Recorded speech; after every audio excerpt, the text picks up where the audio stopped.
Eu queria dizer que no domingo que vem nós vamos estar aqui de novo, se Deus permitir. Tudo está alinhado para isso acontecer. E agora então, todo domingo, 7h30, nós vamos nos reunir nesse lugar. Você mesmo assim, por enquanto, precisa sempre lembrar de fazer a inscrição, para a gente estar preparado para todos que venham, mantendo o distanciamento, a higienização. Vocês viram que mesmo o púlpito aqui, a gente está sendo bem cuidadoso para fazer isso. Quando tínhamos 2 cultos, a gente higienizava as cadeiras, depois do primeiro culto. E então, por isso, cabe aqui sempre a recomendação de, no possível, evitarmos nos tocar, mantendo um certo distanciamento, obviamente usando máscara, tanto por nós como pelos outros. Acho que a gente não pode, diante de um cenário delicado, nos mantermos insensíveis, nem que de forma simbólica, com os nossos gestos e o nosso cuidado. Acho que o momento do país é difícil, e já queria aproveitar esse momento para a gente levantar um clamor pelo nosso estado, pelo Amazonas, pelo nosso país, pela vacinação nacional que começa essa semana, e que Deus abençoe os nossos governantes e autoridades, para que a vida seja preservada, que Deus tenha misericórdia de nós, e a despeito de todos os interesses transversais, e às vezes egoístas, que Deus tenha misericórdia e frustre toda a maldade, para que a vida seja preservada. Eu não acredito que alguém possa torcer para o governo ir mal, e usando o tema do Covid ou da Covid-19. Não é cabível esse tipo de sentimento, muito menos da igreja.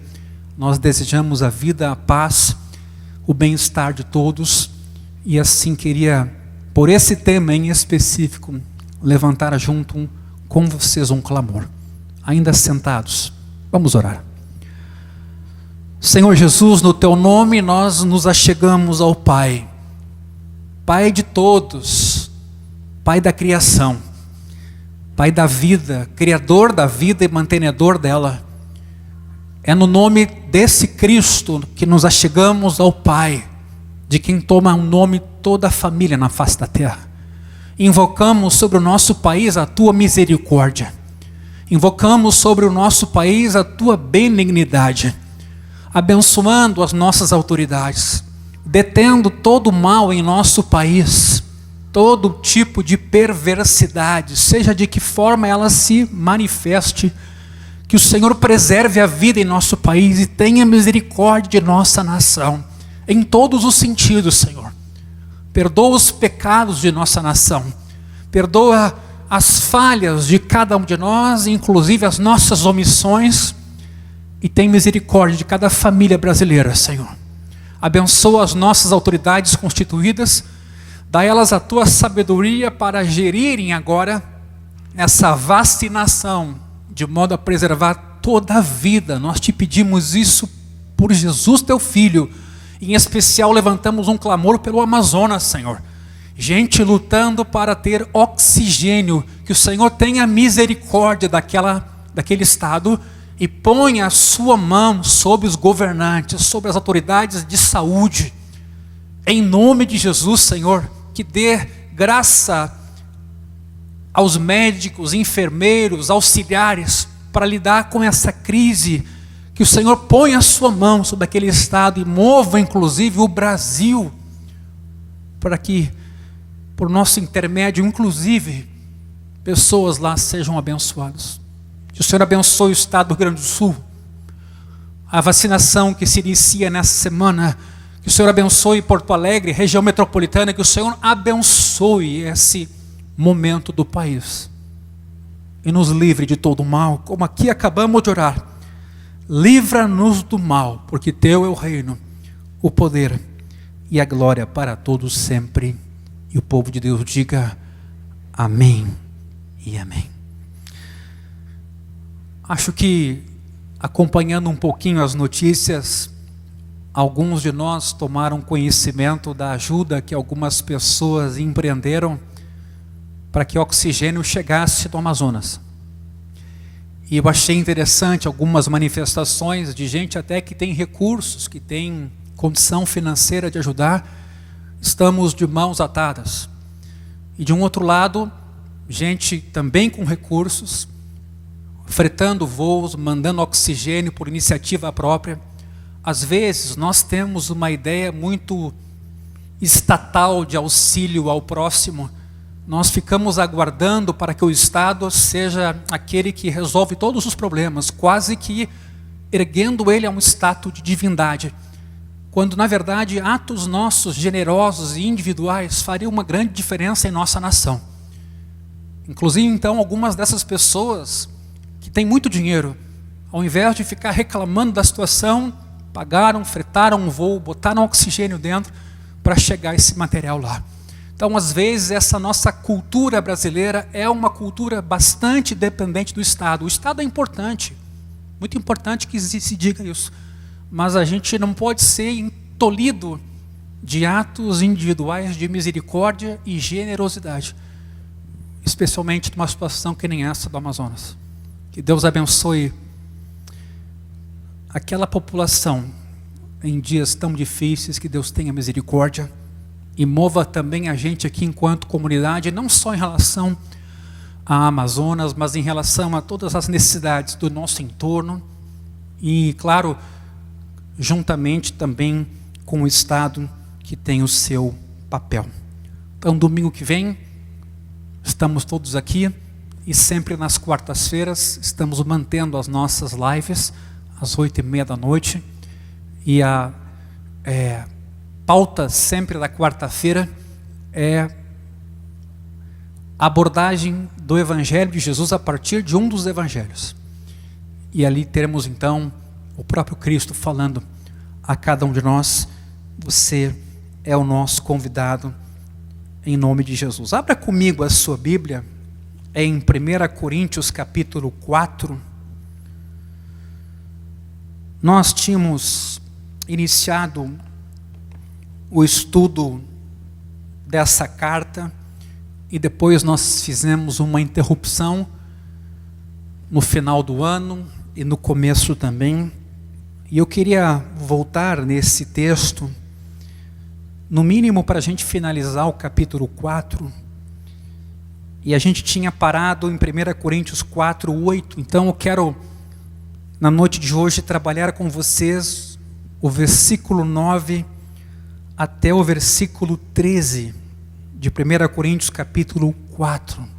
E eu queria convidar que nós ficássemos de pé para lermos a palavra de Deus.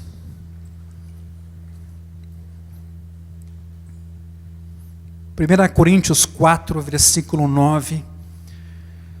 Porque me parece que Deus pôs a nós, os apóstolos, em último lugar, como se fôssemos condenados à morte, porque nos tornamos espetáculo para o mundo, tanto para os anjos como para os seres humanos. Nós somos por causa de Cristo, nós somos loucos por causa de Cristo, e vocês são sábios em Cristo. Nós somos fracos e vocês são fortes. Vocês são honrados e nós somos desprezados. Até a presente hora sofremos fome, sede e nudez. Somos esbofeteados e não temos morada certa. E nos afadigamos trabalhando com as nossas próprias mãos. Quando somos insultados, bendizemos. Quando somos perseguidos, suportamos. Quando somos caluniados, procuramos conciliação. Até agora, temos chegado a ser considerados lixo do mundo, escória de todos. Você pode tomar seu assento.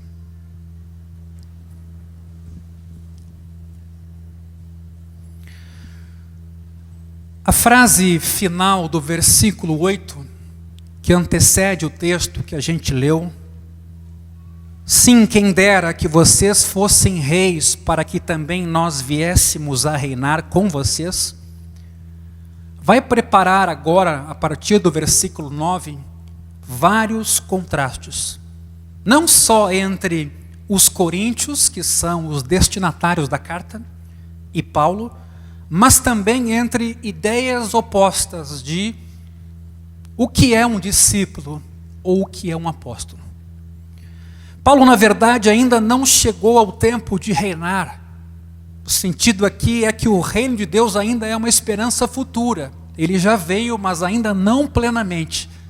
Tem muita injustiça por aí. E por inferência, os coríntios também não chegaram a reinar. Ainda há um céu por vir, uma terra para ser renovada. Alguma coisa Deus precisa fazer nesse nosso mundo.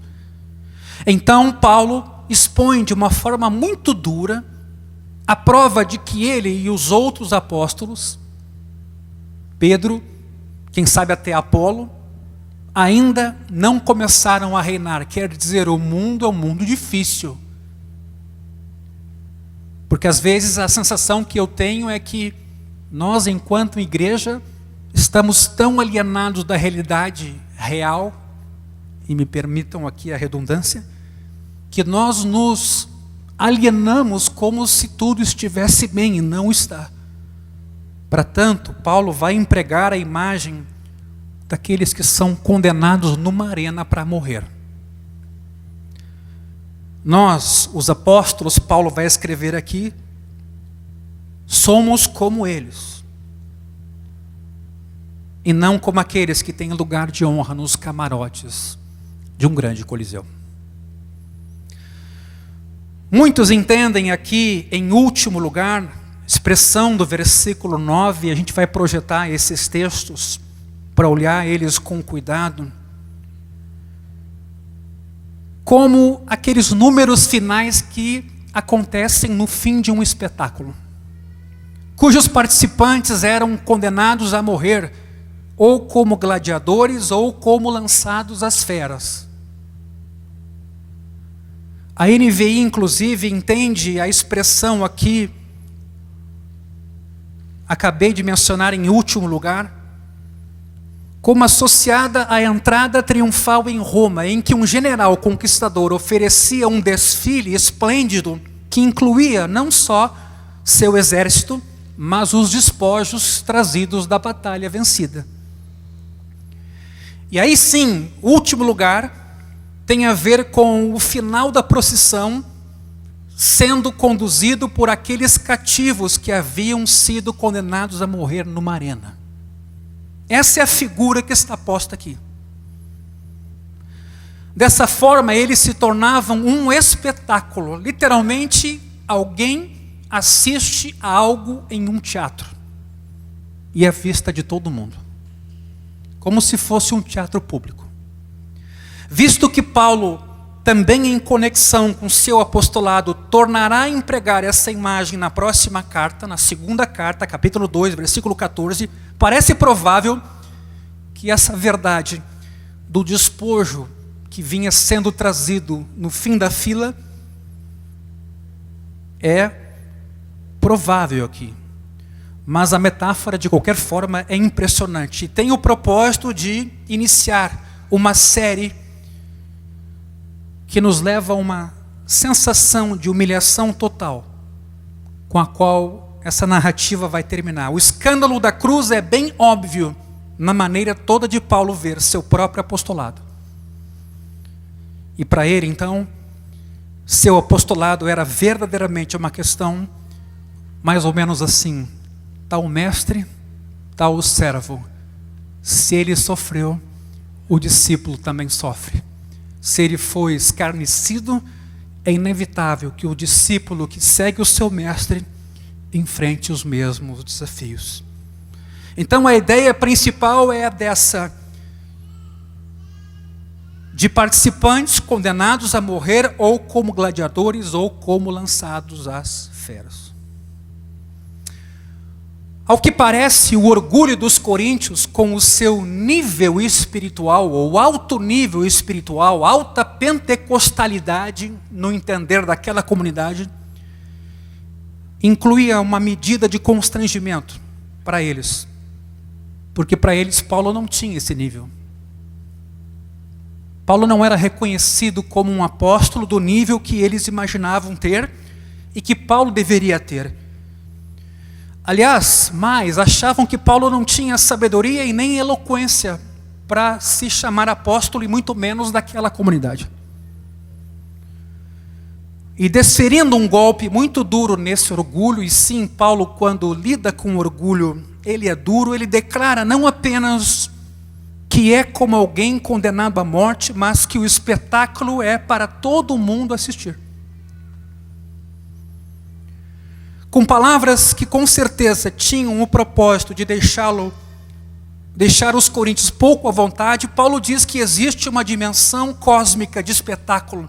Ele está sendo exibido, por assim dizer, perante o universo todo, não apenas perante seres humanos, os coríntios, mas também perante anjos. E ele reconhece que essa pessoa é uma delas, pelo menos. Parece que essa razão está presente pela referência aqui a anjos, que de outro modo não seria uma referência compreensível. Os seres celestiais também presenciam a dor da cruz, o incômodo que ela traz, inclusive na vida dos discípulos que seguem a Jesus. No versículo 10, vejamos o que Paulo escreve: nós somos loucos por causa de Cristo e vocês são sábios em Cristo.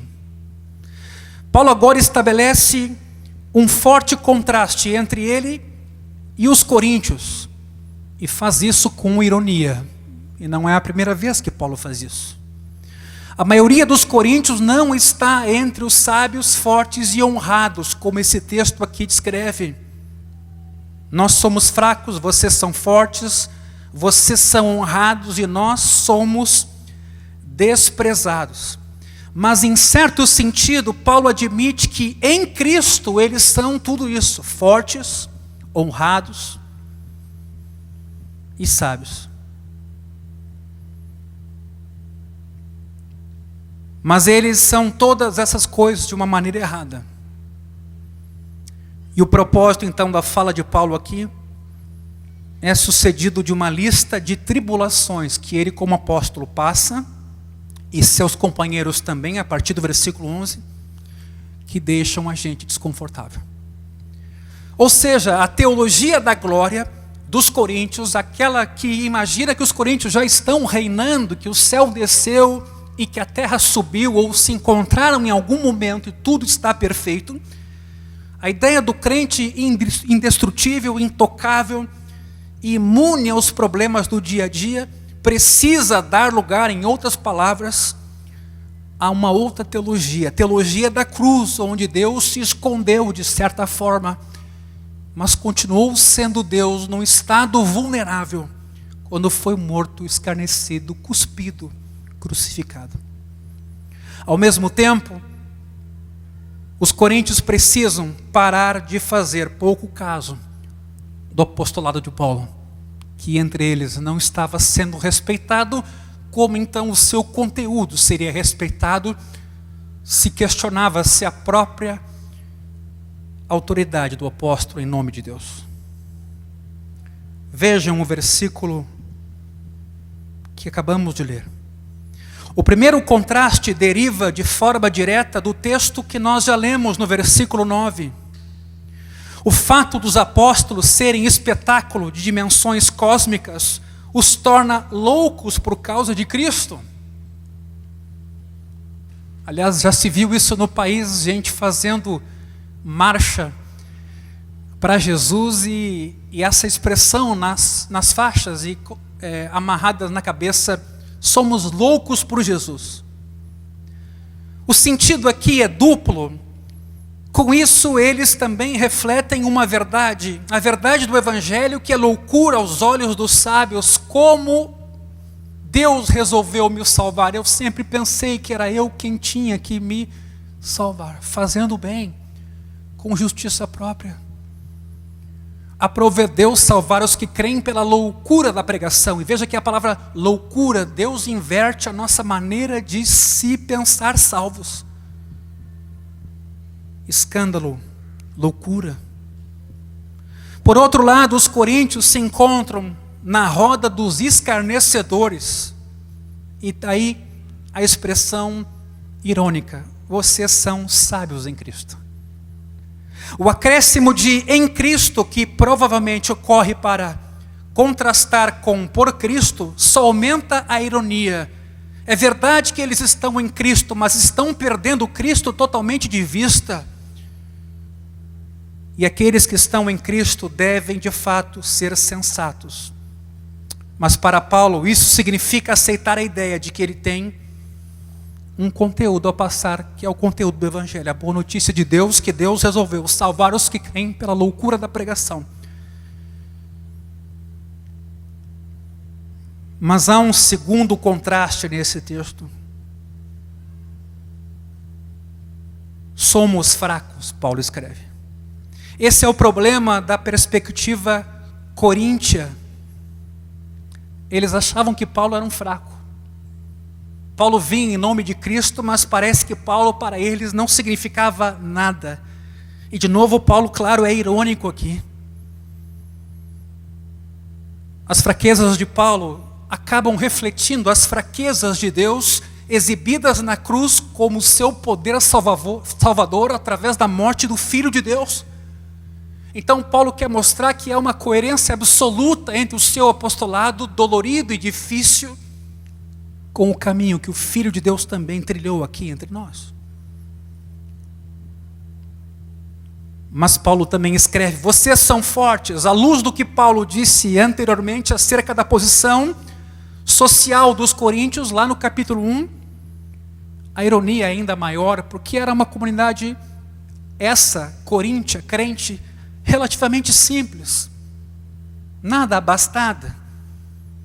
Dentro de Corinto era uma comunidade nem tão grande e bastante modesta. Então, de novo, Paulo aqui quer dialogar com eles. À vista do que Paulo disse antes acerca da posição social deles, então, é visível a ironia. É fato que eles não estão entre os poderosos e influentes em Corinto, mas ao julgarem Paulo, estão se arrogando a posição dessas pessoas. No entanto, repetindo em Cristo, eles deviam estar entre os fortes de verdade, mas, na verdade, não estavam. O texto, nesse sentido, tem essa duplicidade de significado. O conjunto final de contrastes agora é apresentado em ordem inversa, provavelmente para criar uma transição suave para o que vem em seguida. Há uma mudança aqui de expressão: honrados. Paulo podia ter usado a expressão nobre nascimento, mas ele não poderia dizer que eles eram de nobre nascimento, porque eles não eram de verdade. Era uma comunidade simples dentro da cidade de Corinto. Mas eles podem ser chamados de honrados somente porque em Cristo eles assim o foram.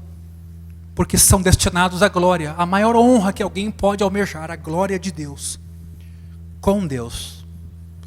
Mas com certeza o título tem também ironia, visto que no caso deles a única honra é aquela que eles mesmos atribuem a si próprios. Os sábios do mundo, cuja teologia eles estão copiando, os coríntios, dificilmente dão honra àqueles que constituíam essa comunidade cristã em Corinto. Então os coríntios crentes estão perdidos, pelo menos aqui. Falta-lhes uma noção da identidade, afinal, com quem eles estão, em quem eles creem e de onde eles acreditam que veio o que eles têm de verdade e que é duradouro.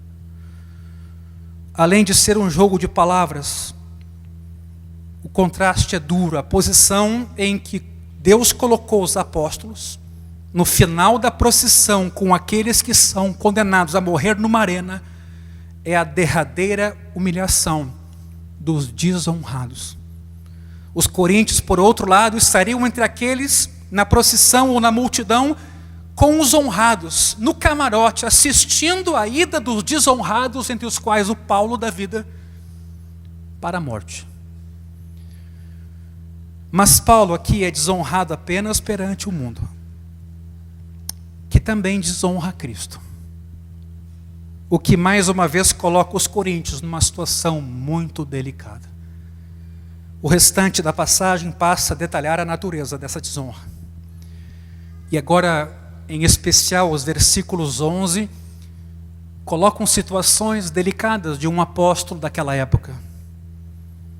E Paulo fala de uma maneira muito direta, e quando a gente lê esse texto e imagina a gente nesse contexto, a gente fica pensando, quem nós somos?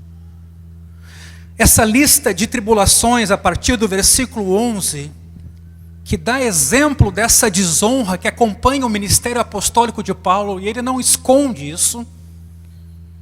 A gente lê, por exemplo, Paulo escrever a Timóteo, que aquele que aspira ao episcopado, excelente obra almeja. Porque essa pessoa vai lidar com a palavra de Deus, ou vai ser manejada com a palavra de Deus, e vai levar a boa notícia a muita gente. Há coisa mais alegre e honrada do que isso. Por outro lado, o espírito desse mundo nos opõe uma dificuldade, uma barreira. As pessoas que não nascem de novo da água e do Espírito resistem a Deus, porque nelas não opera o Espírito de Deus, mas o Espírito deste mundo. Há um conflito, uma tensão, e que não é simples de se lidar com isso. Mas essa lista, a partir do versículo 11, mostra então uma desonra, e uma desonra que era um pouco comum na antiguidade. Essas listas de desonras ou dificuldades ou tribulações são encontradas no próprio Paulo em outro lugar, 2 Coríntios 4, 6, 11, 12, em Hebreus 11, quando os heróis da fé ali são elencados. A fé é associada com o sofrimento também. Os filósofos estoicos tinham a mesma leitura de sofrimento. Epiteto escreve assim: mostre um homem que, embora doente, esteja feliz. Embora em perigo, esteja feliz. Embora moribundo, esteja feliz. Embora condenado ao exílio, esteja feliz. Mostre-me um homem que, embora em descrédito, esteja feliz. Mostre-os, ele diz, pelos deuses. Aí ele conclui: eu me alegro em ver um estoico. Aliás, a filosofia estoica, ela voltou bastante mais em nossos dias. A literatura hoje sendo republicada, no sentido de a gente ser feliz e lidar com as decepções, e de fato, a lista de Paulo reflete um pouco do seu tempo.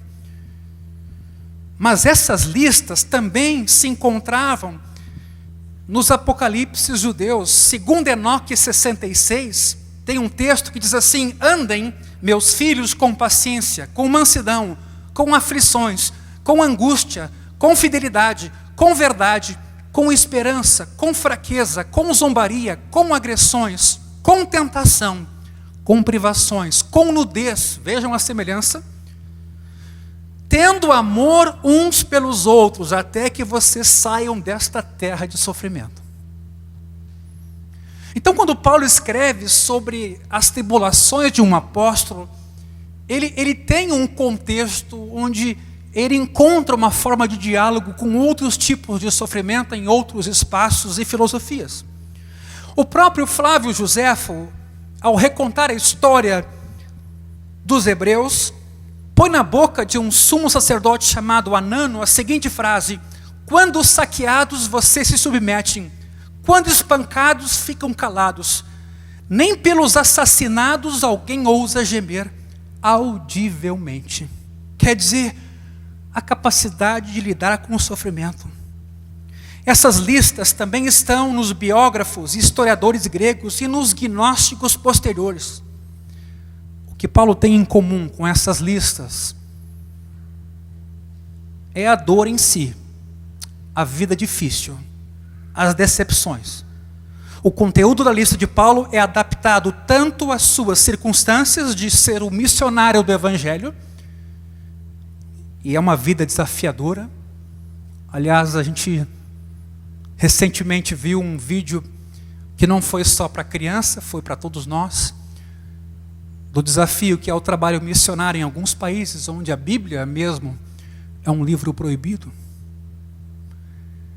E a Igreja do Caminho, nesse sentido, vai querer investir nessa obra missionária em outros lugares do mundo ou mesmo em nosso país. Pelo menos é o que Deus tem colocado em nosso coração.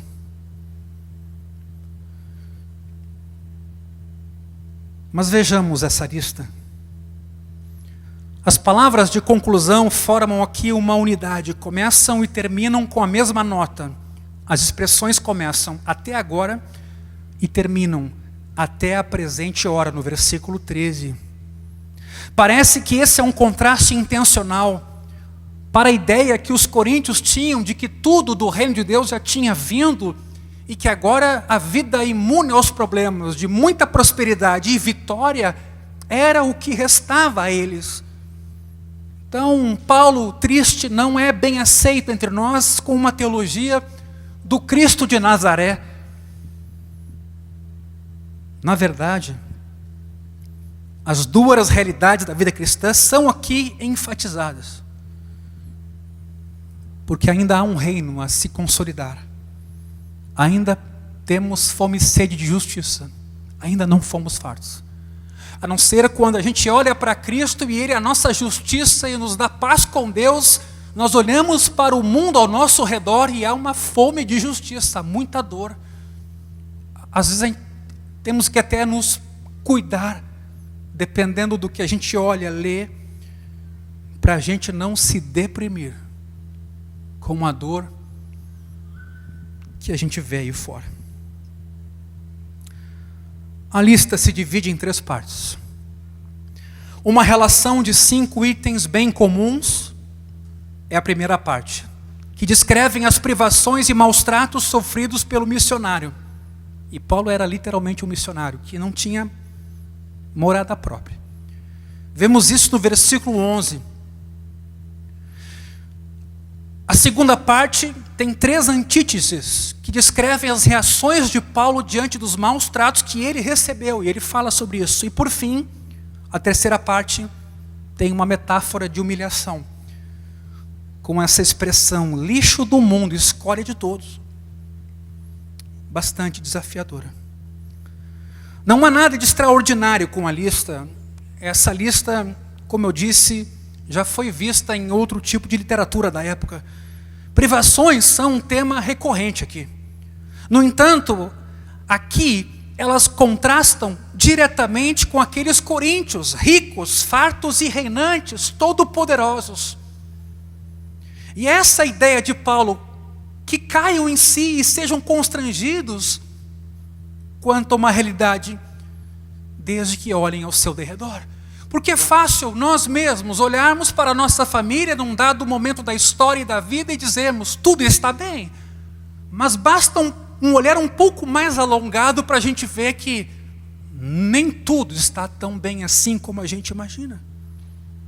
O ponto é a nossa perspectiva. Fome e sede até a presente hora se opõe aqui ao fato de os coríntios estarem saciados. Veja o versículo 8. Paulo é irônico. Vocês estão fartos, já são ricos, já reinaram sem a gente, pois agora Paulo quer desconstruir essa ideia a partir da sua vida.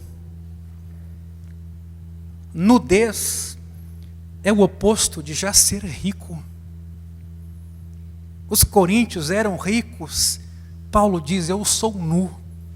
Os 2 últimos itens podem parecer até fora de ordem, visto que não temos morada certa, tem relação com os 3 primeiros. Mas esses são os 2 temas que vão ser desenvolvidos agora. E aí temos a palavra esbofetear, que significa literalmente golpear alguém com um punho. A mesma palavra usada por Paulo no espinho da carne, mensageiro de Satanás para esbofetear. Aqui ela parece mostrar maus tratos, inclusive lesões corporais do apóstolo Paulo, visto que a lista na carta seguinte, na segunda carta, inclui explicitamente que Paulo sofreu golpes físicos e palavras também que machucaram sua fé. Por fim, Paulo lista a falta de morada própria ou certa, que os lembra da natureza itinerante dos missionários, os quais dessa forma declaram que aqui não possuem residência permanente. E aqui cabe muito a leitura de uma carta, a carta de Hebreus, capítulo 11, versículo 13, falando sobre esses homens e mulheres da fé. O texto nos diz o seguinte: todos estes morreram na fé, não obtiveram as promessas, mas viram-nas de longe e se alegraram com elas, confessando que eram estrangeiros e peregrinos na terra. Porque os que falam desse modo manifestam estar procurando uma pátria.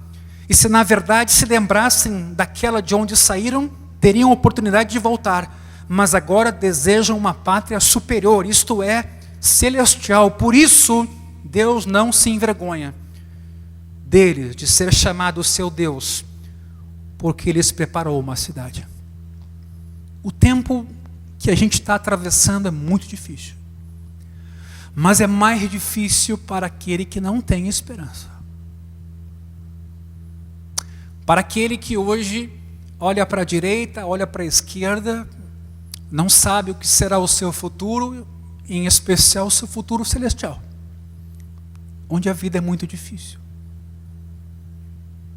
E basta a gente ir a um hospital, na área de cuidados paliativos, ou em outra área que nem precisa ser tão na iminência da morte, para a gente ver o desespero das pessoas. O que é a vida? O que é vida e vida em abundância? Ser tratado com brutalidade e não ter onde morar dificilmente descreve alguém que já está reinando. Então Paulo mostra aos coríntios: vocês estão noutra, vocês estão alienados. Vocês criaram uma comunidade privada, alienada do mundo, teologicamente equivocada, e daí a razão de vocês não entenderem quem sofre e não terem como ajudar. Que Deus nos livre disso. Chegando no versículo 12, Paulo escreve: nos afadigamos trabalhando com as próprias mãos. Parece aqui um texto um pouco deslocado, porque isso aparentemente não se encaixa na categoria de dificuldades, como a lista começou antes. Provavelmente é incluído aqui por algumas razões, pelo menos desde a missão em Tessalônica. Paulo lida com esse tema do seu sustento próprio e mostra que prefere não ser remunerado a criar obstáculo ao evangelho. Então ele fazia isso de graça, de forma voluntária. Isso está não só na sua carta aos Coríntios, mas na carta aos Tessalonicenses. O problema é que os Tessalonicenses e os Coríntios não gostaram disso. Discordaram. Assim, Paulo vai listar, como parte das suas provações apostólicas, as privações que ele sofreu. Para que saibam que de fato, que o fato de ele privar os coríntios de ajudar Paulo, estava de acordo com Jesus, com o seu mestre, com o seu Senhor. Eu sei que a gente às vezes tem essa ideia de deixar os irmãos nos servirem, em especial na área material. É interessante que Paulo aqui vá num caminho oposto. Ele afirma que não se deixa ajudar, para ninguém lhe roubar a glória de Cristo e também para que não cause obstáculo ao evangelho. Então ele trabalhava, enquanto pregava, enquanto era missionário.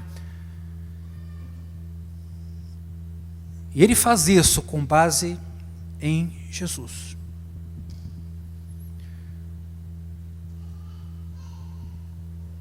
O que nós concluímos aqui é que essa postura do apóstolo é remetida ao exemplo e ao ensino de Cristo. Ele não fez isso da sua cabeça. Podemos nos remeter a Jesus quando ele escreveu: quando somos insultados, bendizemos. Ou podemos nos lembrar de Jesus na cruz: Pai, perdoa, porque eles não sabem o que fazem, enquanto ele era cuspido, caluniado, debochado. Esse tema para Paulo é repetido em suas cartas. Talvez alguma relevância o fato de que o verbo insultar aparece agora como substantivo no capítulo 5, maldizente, como um comportamento que se deva evitar até e tolerar. Quando somos perseguidos, suportamos. Paulo diz. Quando somos caluniados, procuramos conciliação. E a ideia aqui é de uma súplica humilde no sentido de um clamor que se faz: parem com a calúnia e sigam a Cristo. Houve quem traduzisse isso. Por fim, queridos, no versículo 13, Paulo termina essa lista. Quando somos caluniados, procuramos conciliação. Até agora temos chegado a ser considerados lixo do mundo, escória de todos. Nós que seguimos a Cristo dessa forma, diz Paulo, não recebemos os aplausos dos sábios do mundo. Numa certa ocasião, eu atendi uma pessoa e ela alegava estar num certo lugar, numa certa congregação, e ela reclamava muito que naquele espaço o pastor pedia muito dinheiro e pedia ao tom da aprovação da fé. Quer dizer, você tem fé, faça então a sua semeadura e você vai experimentar muita riqueza. E esse irmão, tendo uma leitura mais aprofundada desse assunto, reclamava então dessa postura, mas por fim ele decidiu-se por congregar naquele lugar. E eu lembro de, naquela ocasião, ter percebido aquela atitude e comigo eu concluí: na verdade, nós temos uma certa culpa quando a gente também alimenta certos modelos de liderança ou de teologias que parece até nos atraem, são simpáticas, e a gente acaba dando voz a esse tipo de posição. E às vezes até a gente soma para a gente ser expropriado. Mas aí, eventualmente, numa outra comunidade, um pastor muito simples, que nem da obra vive, no seu labor e na sua luta, quando fala de oferta, ele diz que deem quando possível, na forma que acharem prática e de forma generosa. A leitura, às vezes, esse pastor não tem fé. Ele é muito modesto. Ele é muito simples. Vamos voltar para aquela comunidade onde sim, aquele pastor nos faz sonhar e nos faz acreditar que a gente vai ganhar muito dinheiro. Ao ler esse texto, é preciso que nós pensemos: quem é a igreja? Quem somos nós? O que nós estamos procurando? O que Deus procura em nós? Qual é a nossa missão? Paulo está dizendo: nós não recebemos os aplausos dos sábios do mundo. Pelo contrário, somos o lixo do mundo, escória de todos. E talvez aqui Paulo se remeta a Lamentações 3,45, que tem uma expressão bem semelhante. As duas palavras lixo e escória são praticamente sinônimas, e elas se referem à sujeira que é removida no processo de limpeza, seja aquilo que é varrido do chão, seja a sujeira retirada do corpo. Ambas as palavras vieram a ser usadas de forma metafórica para tudo aquilo que é desprezível. Este é o sentido. Há quem interprete aqui, no entanto, essas palavras como uma referência aos sofrimentos de Paulo, como se fossem uma espécie de sacrifício. Ou seja, como um da ralé, pensava-se, ele é, Paulo, em suas fraquezas, uma espécie de bode expiatório para o mundo. Mas não parece provável esse caminho. Mas sim,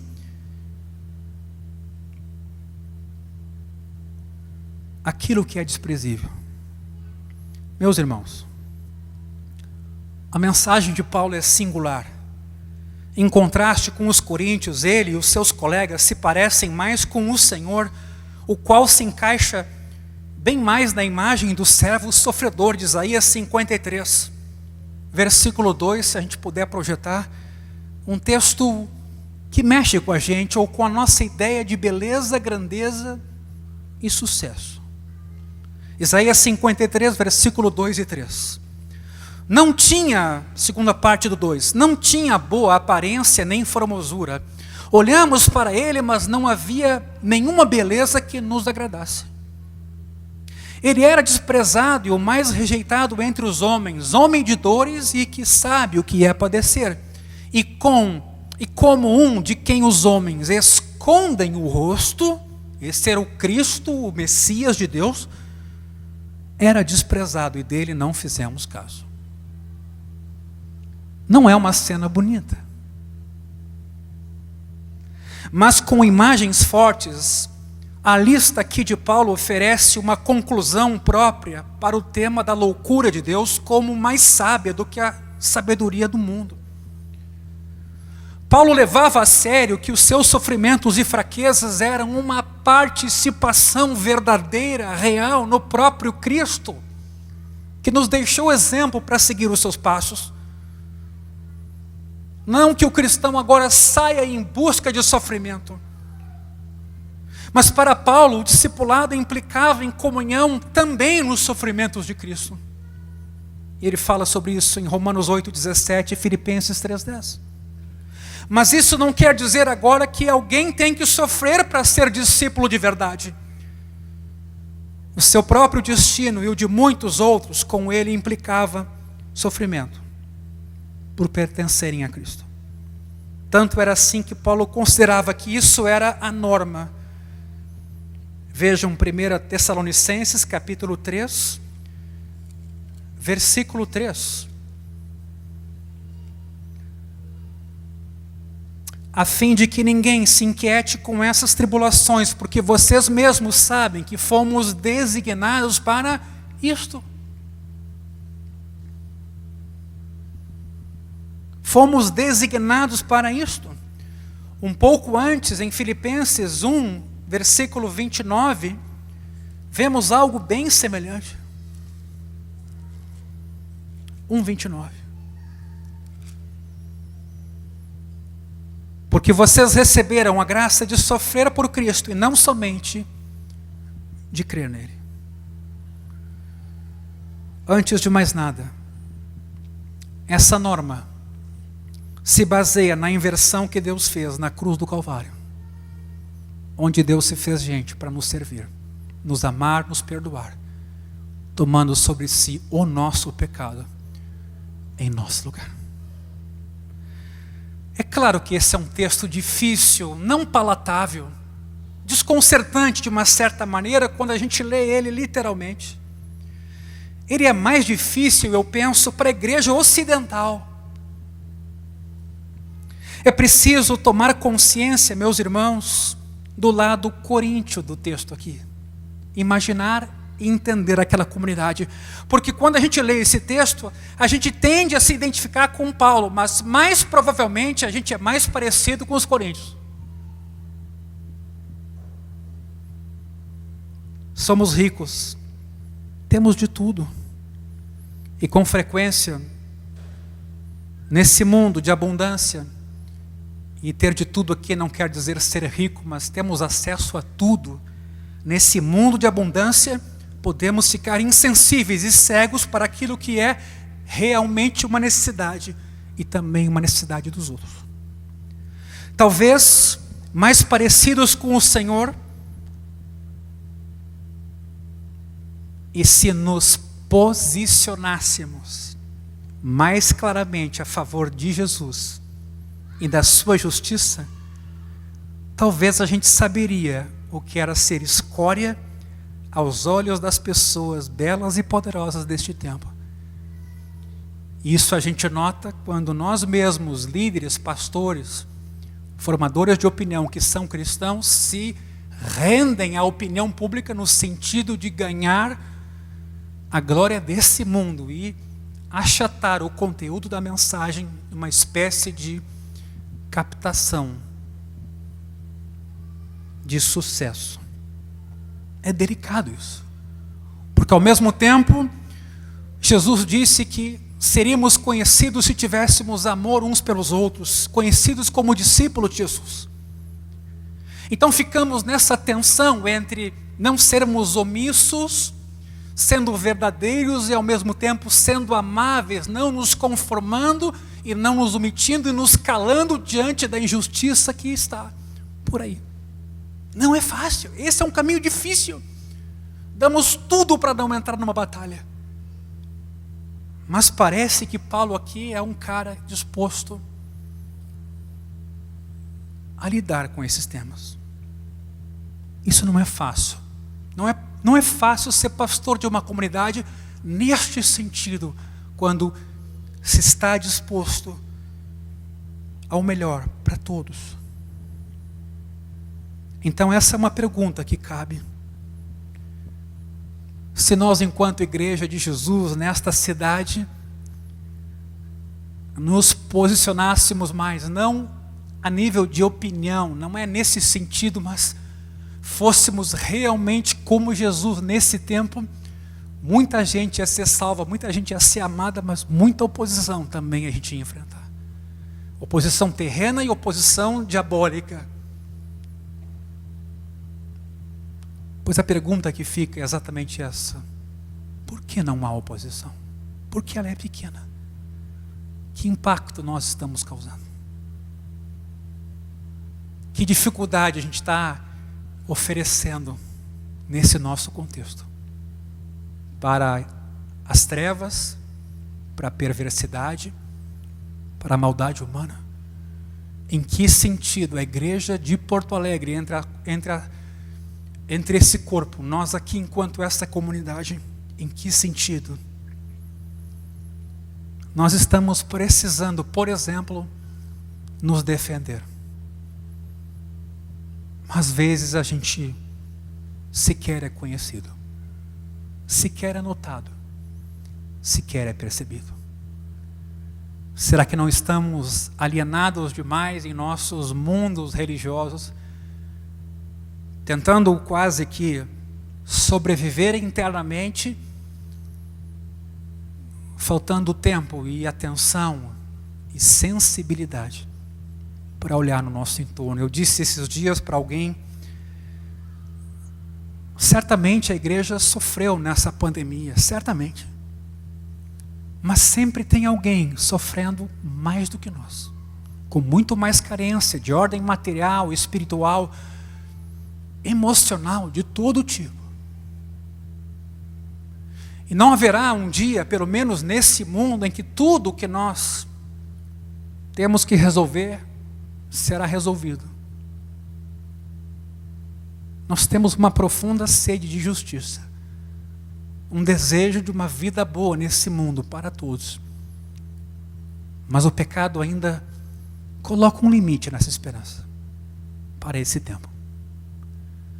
Mas nessa caminhada, nós podemos, como igreja, aliviar a dor daqueles que mais têm dor, suprir as necessidades daqueles que mais têm necessidade, abraçar e consolar aqueles corações mais doloridos. É só a gente olhar para o nosso lado, para o nosso entorno, para o nosso contexto. Eu confesso que quando li esse texto, e em especial essa frase, se fôssemos mais parecidos com o Senhor em nossa postura, e assim nos manifestássemos, nós saberíamos o que é ser escória do mundo e lixo de todos. Mas não.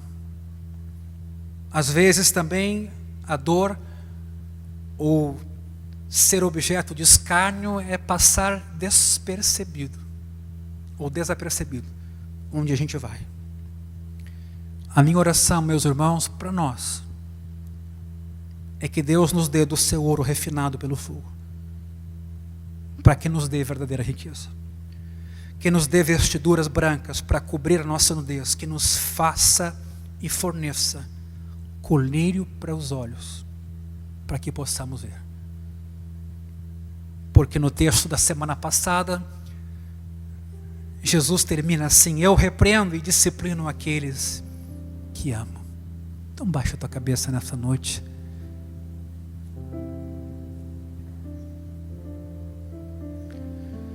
Nós temos um privilégio muito grande de crer em Deus, de crer em Jesus, de ter sido salvo pelo Evangelho. Nós temos um privilégio muito grande de ter hoje um trabalho, ter saúde, ter família. A própria vida é um dom de Deus. É um privilégio viver. E Deus nos deu tudo isso, e esses dons todos, também nos olhando como gestores, como mordomos, que poderiam distribuir amor, bondade, compaixão, ajuda material, ajuda física quando possível. Paulo escreveu aos Gálatas: levem as cargas uns dos outros. Então eu queria na noite de hoje, meu irmão, minha irmã, desafiar você. Peço que o Espírito Santo trabalhe com o seu coração. Nós temos orado nesse início de 2021, que nós, enquanto Igreja do Caminho, consigamos aprender a ser uma igreja para fora no sentido de ser luz mesmo, em todos os sentidos, ser esperança, oferecer tempo, um ombro, seja comida, seja vestimenta.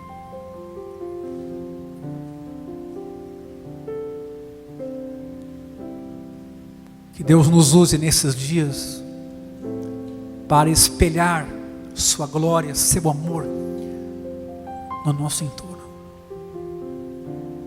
Eu creio que essa palavra mexe com a gente no sentido de nos dar uma balançada sobre os nossos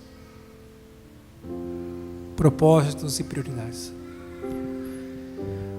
Pai, nessa noite, em nome de Jesus, teu Filho, nós nos achegamos a Ti. Ao acolhermos essa Tua palavra, que reflete a vida de alguém que falou no Teu nome, compartilhou da Tua boa notícia, que enfrentou tanta oposição, tanta má interpretação e quem sabe até indiferença e descaso, eu oro, fortalece a igreja na fé para continuar na sua missão e para cumprir com o seu papel.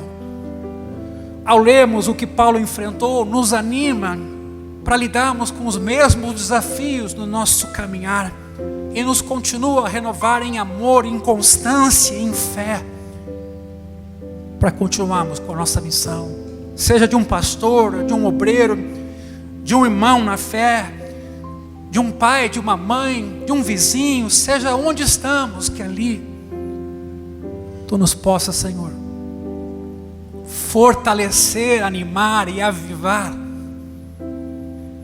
para a glória do Teu nome. Eu te peço isso, Senhor. Eu te peço isso na vida desse pai, na vida dessa mãe. Eu te peço isso na vida desse jovem, dessa moça. Eu te peço, Senhor, diante de um mundo que clama com fome, com sede, com muitas necessidades, abre os nossos olhos com esse Teu colírio, abre os nossos corações com esse Teu belo amor. E, Senhor, usa-nos na simplicidade do dia a dia, usa-nos na nossa casa, no nosso condomínio, onde quer que a gente esteja, usa-nos. Abre os nossos olhos e ouvidos para perceber os perdidos que o Senhor tem colocado pertinho da gente, ovelhas perdidas da casa de Israel. Um grande rebanho a ser pastoreado, amado e cuidado. Faz isso nessa comunidade, Senhor. Que venhamos a experimentar nesse ano de 2021 essa tua bondade em nosso meio, bondade a ser compartilhada, porque ela é abundante, ela transborda, é uma graça transbordante, como Paulo disse, transbordou, porém, a graça de Cristo Jesus, transbordou. Abençoa meu irmão, abençoa minha irmã, que talvez já teve no passado uma iniciativa de servir aqui ou servir acolá, que já pensou em se dedicar a isso ou aquilo, em amar ainda mais, em evangelizar. Mexe com isso, Senhor, que quem sabe ficou congelado no passado. E usa-nos, Senhor. Usa-nos onde a gente está. Não precisa ser aqui dentro desse salão. Há uma escuridão lá fora. Senhor, nos ajuda a levar essas lamparinas aonde a gente puder, oferecendo esperança, amor, verdade. E se os desafios vierem pela frente, nos dá graça para não revidar, nos dá graça para amar e continuar ainda mais amando. Nos usa como comunidade e individualmente, Senhor. Eu te peço na vida desse meu irmão, na vida dessa minha irmã, cujos planos até agora, quem sabe, não consideravam essa hipótese, mas eu oro para que Deus mexa nos teus planos, reavive o dom de Deus que está na tua vida, te desperte para perceber a voz de Deus nesse tempo. Como essa carta para a igreja de Laodiceia termina: quem tem ouvidos, ouça o que o Espírito diz às igrejas. Sim, Senhor, há uma multidão lá fora sedenta, faminta. Usa essa pequena comunidade aqui, Senhor.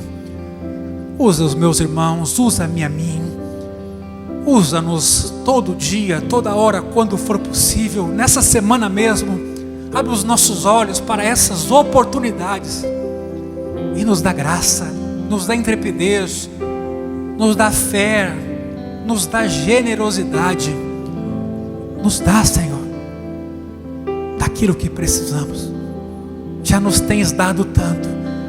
Ensina-nos a perceber e notar o que o Senhor já tem dado para cada um de nós. Vamos ficar de pé, meus irmãos.